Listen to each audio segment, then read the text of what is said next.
Ladies and gentlemen, again, welcome to our YouTube channel. If you're here for the first time, this is Skyman TV, the tallest man in South Africa. There has been talk of some cabinet secretaries trying to resign and handing over the resignation letter to the appointing authority, President William Samoei Ruto. But on receiving the letter, he flatly rejects the resignation. So, ladies and gentlemen, one person has even been named. That is Njuguna, the CS Treasury, has been named as one person who handed over the letter of resignation to William Samoei Ruto. And William Samoei Ruto flatly rejected the resignation. And when such a person is mentioned, you know, it is the economy is the nerve center of any government, because without the economy going in the right direction, everybody then is bound to suffer. And that is why Kenyans are suffering, because of poor leadership in as far as the economy is concerned. We have a leadership that is focusing on politics rather than the economy. So, ladies and gentlemen, what are these factors that can make people or cabinet secretaries think of even resigning, when we know very well that this is one of the most lucrative jobs that we can find in any country? So, if you remember very well, there are a number of things that have actually indicated that the work of a CS is no longer very, very attractive. For those of you who recall the politics of this nation, for those of you who follows this channel, remember very well Penina Malonza wakati alienda kule Machakos. There was a time she went to Machakos and she was heckled and booed, and it took the intervention of the former Kitui governor, Charity Giru, to save her from the mob who were baying for her blood. You also remember Davis Churchill, who was heckled in presence of William Samoei Ruto after the cost of fuel was increased. So, ladies and gentlemen, the fact that the CS are receiving hostile crowds wherever they are going is something that can make them even start resigning or even think of resigning, because people not continue lying to them. And the second reason, in my view, is because when you look at the government, when you look at, for example, the economy, there are no good results. And whatever they are getting is embarrassing. So the economy is getting a thorough beating. What of the sharing, exchanging at Kenya sharing 161 all the way when William Samoei Ruto took over the government? What the pound exchanging at 201?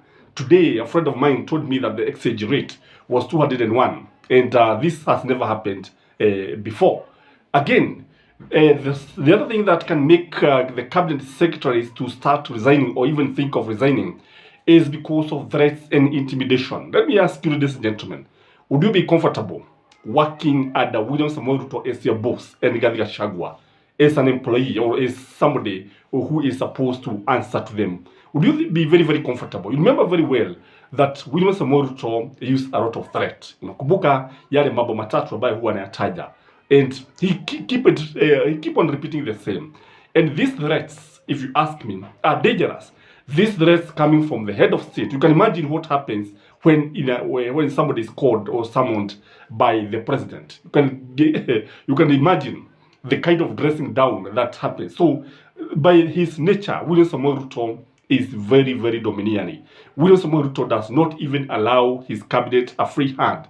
Like Mwai Kibaki, Mwai Kibaki would tell the cabinet to deliver, and it was the work to deliver. If you don't deliver, then that is the time you would start asking questions. But when you look at William Samoei Ruto is a know-it-all president, is a man who is a hands-on president, and a man who is actually not a very good manager, but he uses what we call move.The policy. That is management by walking around. He walks all over, and that is why, when he tells Kenyans that he is just trying to see what is happening. You see, kile ambacho kinatokea ni kwamba our CSs may actually feel intimidated and threatened. Again, the humiliation.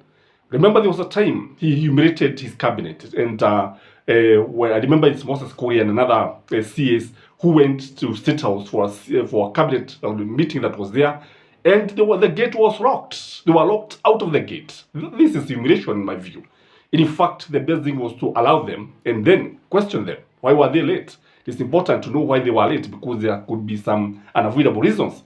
You also remember when he told the public, and he dressed down the CS and told them that he knows too much, and he told Kenyans that he was presiding over a clueless administration, a clueless cabinet, and he said, when I know too much, more than you know, then you know there's a problem. This is humiliation, and this one can lead to the CSs thinking of resigning. Again, there's also this issue. I think they are not allowed to eat as they would want, and if they are eating, kuna watu ambao wanawaangalia, and you see what CS have been used to is eating, dining, and still vomiting on people's shoe. Now that maybe there could be some limitations here and there, now that maybe the DCI could be on them, wanaweza kuona kwamba they are not allowed to eat as they would want, and maybe there could be so many people who want to eat, and maybe they may be forced to share the loot, something that may not be very good with them. Again, there is what I can see, the domineering Kalenjin nation. Remember Alice Wahome, the former CS for water, when she was the CS for water before she was moved to land. There was a problem with her the principal secretary, who is a Kalenjin. And the issue was that kuna maji yalikuwa yapelekwe sehemu za Mlima Kenya, and what happened is, without consulting her, without doing some of the things that were supposed to be done, her and another, I think the person who is in charge of the public, the civil servant, and I think also the controller of State House, they decided that the water had to be taken to another place, that be taken to the Kalenjin land. So these people are very domineering, and the fact that they are very domineering can only make others feel that they are very secure, and because of their domineering nature, because of being outshined, because of being outmaneuvered, outwitted, call it whatever you may, but the fact is that it is domineering. Again, when you look at UDA is a career killer, if you ask me. The United Democratic Party is a career killer for politicians. Because I'm saying this because if you're associated with the UDA, then it means you don't have a good future as far as politics is concerned. Remember, some of them would like to vie for elective offices. But now, because of the poor performance, because of William Samoei Ruto's failure to achieve what he promised Kenyans, because of so many lies, then your career is likely to end. And the area they dissociate themselves with the UDA, the better for them. Again, I also think that William Samoei Ruto's stay and the CS stays may be untenable, because you see, they feel very insecure that William Samoei Ruto could fire them anytime.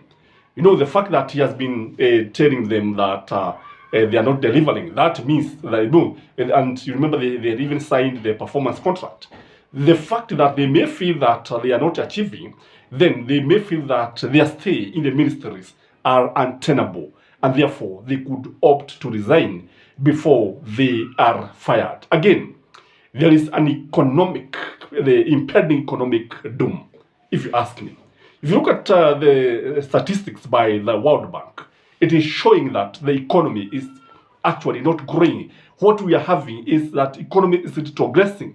We are not achieving anything. We are failing in everything. When you look at everything, it tells you that I think we need to work very hard. And if you don't work very hard, we are going to fail this nation. And once the nation fails, who is to blame? Because the buck will stop at William Samoei Ruto and his cabinet. Because there is what we call collective cabinet responsibility. Again, I think it is becoming very, very difficult to defend William Samoei Ruto. Defending him is not easy. Defending somebody who is not achieving.